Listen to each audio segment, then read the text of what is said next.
Para platicar de esto era importante hacer esas aclaraciones, sobre todo la omisión que tuvimos el viernes en Despierta. Nos enlazamos esta mañana con el doctor Alejandro Monsiváis Carrillo. Él es politólogo, profesor, investigador del Colegio de la Frontera Norte, especialista en temas de democracia y de fortalecimiento de esta, a quien yo saludo con mucho gusto. Doctor, qué gusto saludarlo de nuevo. Buen día. Muy buenos días, Daniel. Muy buenos días, Enrique. Muchas gracias por la invitación. Al contrario, doctor. Bueno, ya hablamos de las cosas básicas que llevaron a cabo a que la de ayer fuera una jornada histórica por el simple hecho de que se organizara esta primera consulta popular. ¿Qué es lo rescatable y qué es lo criticable del ejercicio que se hizo ayer en nuestro país? Bueno, como lo han dicho ustedes esta mañana, se trata de una jornada histórica en la cual las mexicanas y los mexicanos estamos estrenando, para utilizar el término, un mecanismo democrático. Yo quisiera destacar 3 puntos. El primero es que las mexicanas y los mexicanos podemos tener la confianza de que contamos con una autoridad electoral con el profesionalismo y la capacidad de realizar un ejercicio de esta magnitud. Es nuevamente organizar un proceso electoral prácticamente 2 meses después de las elecciones intermedias. Y en esta ocasión el INE ha mostrado que es una institución garante de derechos en la cual los mexicanos y las mexicanas podemos confiar.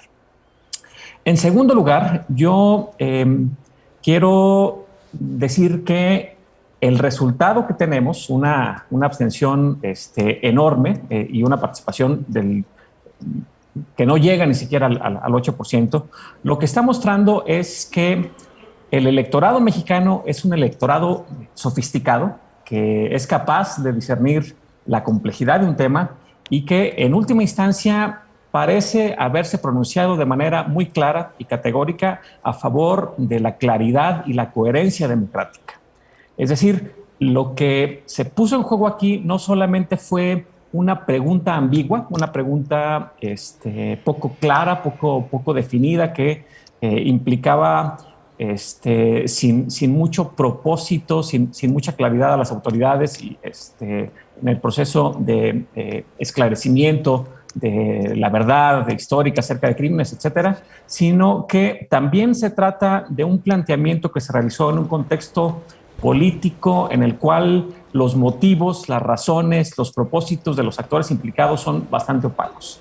Y en segundo lugar, durante un proceso en las últimas semanas en las cuales una de las partes involucradas, la parte proponente, por así decirlo, de esta consulta, actuó de manera dolosa, difundiendo información equívoca, información imprecisa y además en buena medida haciendo acusaciones infundadas acerca del rol que tenía la autoridad electoral en este proceso.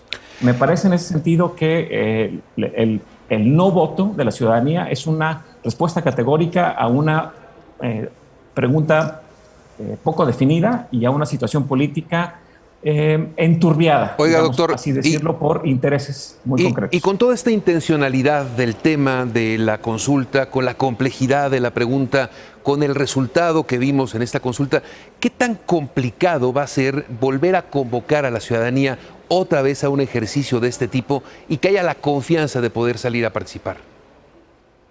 Me parece que no tendría por qué interferir demasiado. Parte de lo que estoy tratando bueno, mi impresión es que los ciudadanos podemos darnos cuenta de qué es lo que está en juego. Podemos entender los motivos de los cuales surge una consulta que se somete a la población en general y podemos decidir la relevancia de ese tema y la posición que tenemos al respecto.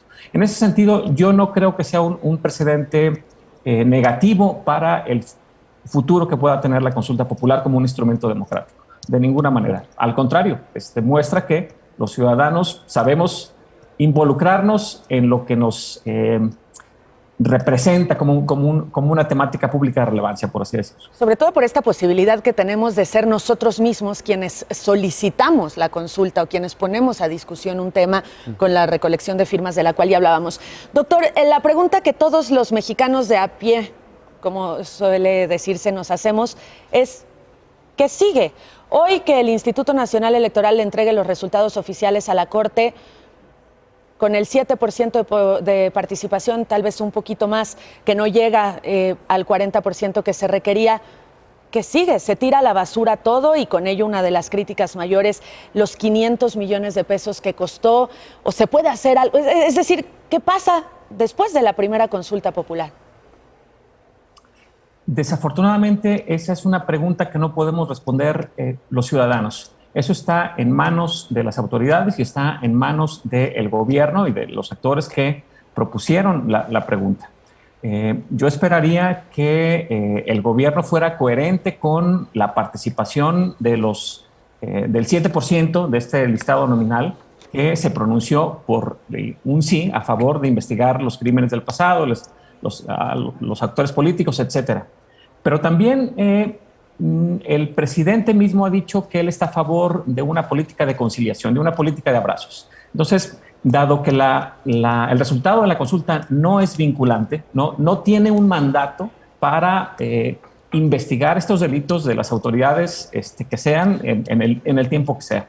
En ese sentido, en esto reside la problemática y la complejidad de este tema. No hay una autoridad que tenga una responsabilidad clara acerca de qué es lo que va a hacer. Queda en manos de las autoridades mostrar que tienen la disposición a responder a la pregunta, a la intención de impartición de justicia, de verdad y justicia que formularon. Oiga, doctor, perdón, quiero insistir sí. en esto. ¿Cómo queda el INE después de dos ejercicios complicados? Uno, la elección la elección más grande de la historia de México, el 6 de junio, y dos, con esta consulta. ¿Cómo queda la autoridad electoral?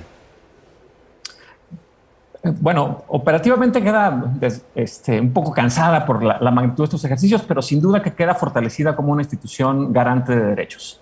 A pesar del golpeteo de la campaña en contra de las críticas infundadas, de las acusaciones sin fundamento que se hacen acerca de su rol en esta consulta, me parece que lo que ha quedado claro tanto en las elecciones intermedias de junio como en esta consulta popular es que el INE es una institución en la cual las y los mexicanos podemos confiar en la medida en que cumple de manera cabal y efectiva con la función constitucional que tiene asignada, que es garantizar la transparencia y la calidad de las elecciones. Doctor Alejandro Monsiváis Carrillo, gracias por participar esta mañana en Despierta y dejarnos un poquito más claro el panorama después de esta jornada inédita en nuestro país. Muy buen día.